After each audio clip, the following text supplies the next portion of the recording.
Hey, this is Pat, and today we are checking out the all-new REV'IT Tornado 4 H2O pants, both in the men's, and we'll get to the sizing on the women's in just a second, but overall, these pants are designed for 3 to 4 season commuter riders out there looking to have the versatility of drop thermal liner, a drop waterproof liner, and then mesh for those summer months. I think this is one of probably my favorite lines within REV'IT's options, the Tornado 4 jacket as well as the Tornado 4 H2O pants. These pants are coming in at the $320 price point, which is actually down $20 from the previous model. So I do like that they're giving you a lot more features, which I'll talk to in a second, without adding anything to the price tag. So over on my left, I have Spurgeon, but first we're going to talk about the fitment on our model Lee and look at the women's sizing.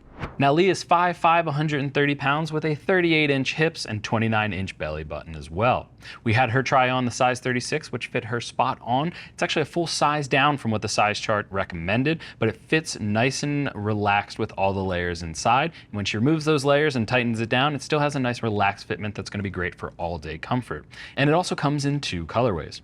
So as mentioned, you also get 2 colors within the men's option. So over on my left, I have Mr. Spurgeon Dunbar. He is 6'3", has a 39.5-inch belly button waist, typically wears his jeans in about a 36 to a 38 depending on the brand. And I have him over here on my left wearing the size extra large. Now if you look at the sizing chart, that actually fits him spot on for his waist measurement. So it is a true to size fit. Just keep in mind with those liners inside, it is going to be a lot tougher. It's going to be a lot thicker of a pair of pants. So if you're intending to say wear the liners all year round, or if you're someone that is really buying these for those thermal liners, just keep that in mind. If you're between 2 sizes, you might need to size up just to factor in that extra sizing in there. Spurgeon and myself are riders that would actually ditch the liners, maybe just put the waterproof liner in there if it comes down to a cool or wet morning, but that's going to be the thinner one. The thermal liner is going to take up a lot of space. And talking about those thermal liners, they do zip in at the top and they zip in at the base, something that has been a little bit tough for us to use behind camera and get used to. So just keep that in mind when you're setting it up. It's not going to be something you're going to be quick changing on the side of the road. It's going to be something you're setting up for the ride probably before you even get on the bike.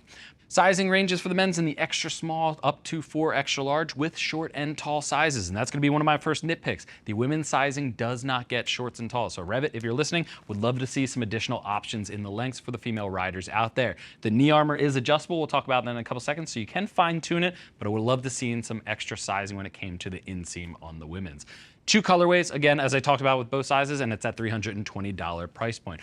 Let's talk about the overall features and the main construction though. You are getting a polyester ripstop main construction with mesh throughout, and what I did want to say is these pants are CE AA rating. That is a new feature in the Tornado 4s from the Tornado 3s, just because CE AA didn't exist when the first ones came out. So keep that in mind. You are getting a good abrasion resistance throughout, and you are getting CE Level 1 C Smart armor at the hip, and that CE Level 2 C Flex armor down at the knee. And again, it is adjustable so you can fine tune the fit and get the right option, but this is very flexible, very breathable. For a thick CE2 armor, I do like this one out on the market just because it has a little bit of flex, a little bit of malleability there. You do get a zipper and button main entry with slide adjusters on each side of the waist so you can fine tune the fit. Specifically, like I mentioned before, with those liners in, you want to make sure that you can adjust that down when you have the liners out. You can cinch it in just to make sure you're getting a secure fit in your ride. 2 slash pockets. This is one of the ones I really like. There was top loading pockets on the older model. I do like that they're going with the slash pockets on the side with that reflective running down the front. Keep going down the front. We're going to look at the mesh down here with an additional stretch above the knee. I like that addition. I think that adds a little bit of mobility when you're in the riding position. I do like that feature in there with some relief cuts at the knee that's just naturally bent into the riding position. It's going to be comfortable if, say, if you're going for an all-day ride or if you're crossing the country. It's going to be comfortable when you're going on those long distance ones. A little bit more mesh down at the base, and then Spurgeon, go ahead and turn to the side real quick and kick out that leg a little bit more for me. I just want to show off that you do get some reflective down here and a large Velcro patch so you can go ahead and cinch it down over your boots. You're not going to be going with the thickest of boots underneath there. It's really designed for touring boots, so keep that in mind, but you do have extra Velcro so you can cinch in that excess so it's not flapping around in the wind. Spurgeon, go ahead and face backwards for me. Now at the seat, you do get a raised rear yoke with a little bit of foam and a short connection zipper. And then again, that PWR ripstop at the back, that's gonna really reinforce. The seat is a high abrasion zone. If you go off a bike, you're typically gonna slide on your butt. So you wanna make sure that it is extra reinforced. And you do have gripper panels inside there on wet days. Say again, this has a waterproof liner. If you're riding in the wet, you wanna make sure that you're gonna be not sliding off of your seat. One thing that you can't tell, but I promise you is in there, there's a football-shaped cutaway inside the crotch, which gives you a little bit of extra room. Would have loved to seen a little bit more stretch of REV'IT if you're listening inside there. Even with the liners out, it's still a little bit tight in the crotch area, so I would love to see a little bit of extra stretch fabric down there. At the back, you do get mesh running down the entire back down to the calf, as well as 2 adjusters so you can cinch in, again, with the Velcro and the cinch adjusters. I think that's going to be great for pulling in any excess material. Spurge, you can go ahead and face front for me.